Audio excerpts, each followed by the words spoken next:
Not all betrayals arrive with swords. Some come in whispers wrapped in silk, delivered by hands that once fed you. I'm Mr. Unprofessional, and this is Echoes of the Silver Screen.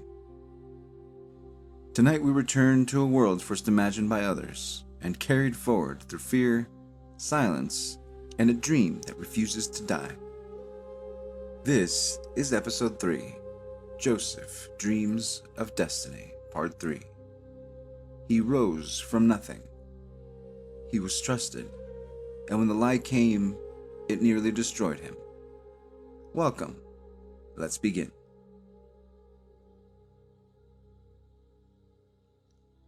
Joseph had learned to move without sound. The house of Potiphar rose like a monument of carved order. Stone halls, polished floors, windows placed not for light, but for control. The gods on the walls watched from every angle. The servants watched each other. Joseph watched everything.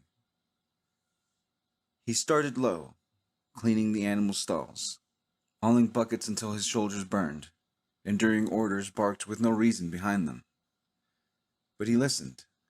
He memorized names. He learned the language of this world, not in words, but in silence. And eventually the house began to listen back. Within a season, Joseph was trusted. He was given keys, schedules, authority over lesser servants. Potiphar no longer saw him as the boy who'd been brought in from the desert. He saw a steward, a man who brought peace to chaos. One evening, as Joseph laid out cargo manifests beside the courtyard fire, Potiphar studied him through the rising smoke. "You work like the gods are watching," he said. Then, softer. Or perhaps, like no one ever did. Joseph didn't answer, but he bowed, slowly, humbly. And something in Potiphar's eyes shifted. Trust. Perhaps even affection. But not every eye admired Joseph. The mistress of the house watched him too. He noticed first in small things. A question repeated though he'd already answered it. A glance that lingered longer than it should have. But when he did, it was with the unease of someone sensing a fire where others only saw warm light. She was beautiful, yes, but it wasn't beauty that unnerved him. It was her quiet certainty, like a hunter who already knew how the game would end. Joseph adjusted his routines, avoided empty rooms, worked longer hours outdoors. Still, he felt the pull, subtle as perfume, heavy as stone.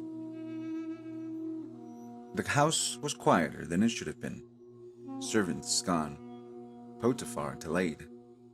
The storeroom was half lit, dust attached to the light like ash in water. Joseph stepped inside with his hands full of scrolls, and the door closed behind him. She was already there.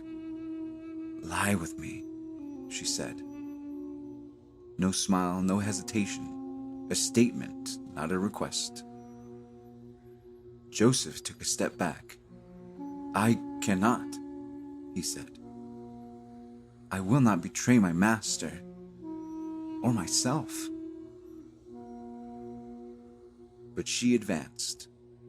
Her voice softened. Her fingers brushed the edge of his robe. "No one will know. You belong to this house. Therefore you belong to me." He pulled away fast. The robe tore. Her hands clutched the fabric like a net. Joseph fled down the halls, out into the light. He didn't look back. The accusation came as expected. Loud, shaking, measured. "That foreign slave, he tried to take me." She clutched the torn robe, theatrical, Perfect. Joseph was seized, dragged into the central chamber. Potiphar was already there, but he didn't shout. He dismissed the guards and stared at Joseph.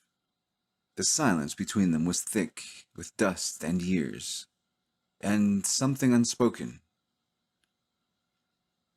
I trusted you, Potiphar finally said. His voice was quieter than it had ever been. Joseph stood, bloodied, bruised, breathless. But his eyes did not flinch.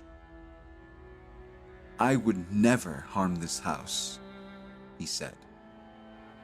Not yours, not hers. Potiphar turned away, just for a moment. And when he turned back, his jaw was tight with something like sorrow. She expects me to end this with a sword, he said. But I won't. He stepped closer. I don't know what this is, Joseph, but I know what it's not.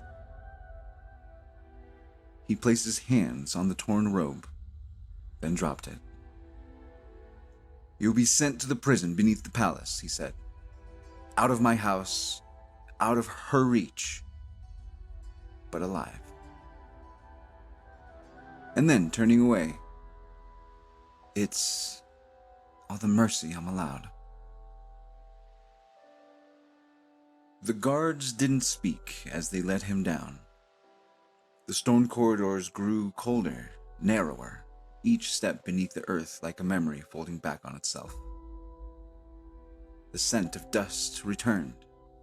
The same weight, the same stillness. It wasn't the same pit, but might as well have been, as if betrayal like stone remembered the shape of him.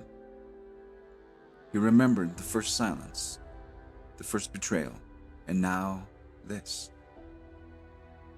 The door groaned open, chains damp, shadows clinging to the walls like regrets. They pushed him inside.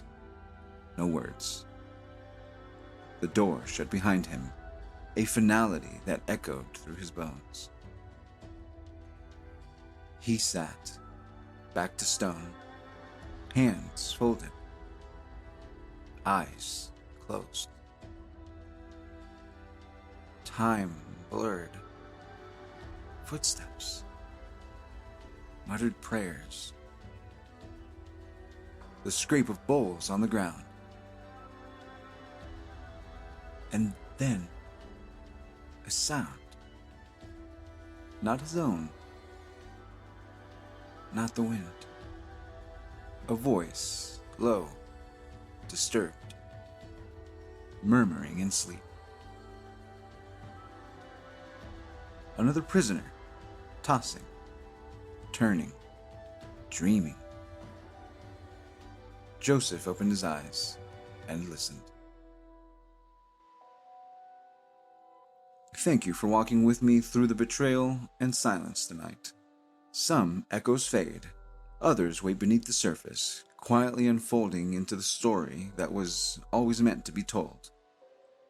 Joseph has fallen once more, but the dreams are not done with him yet, and now someone else is dreaming. I'm Mr. Unprofessional, and this has been Echoes of the Silver Screen. Until next time, keep listening, keep remembering, and keep carrying the echoes forward.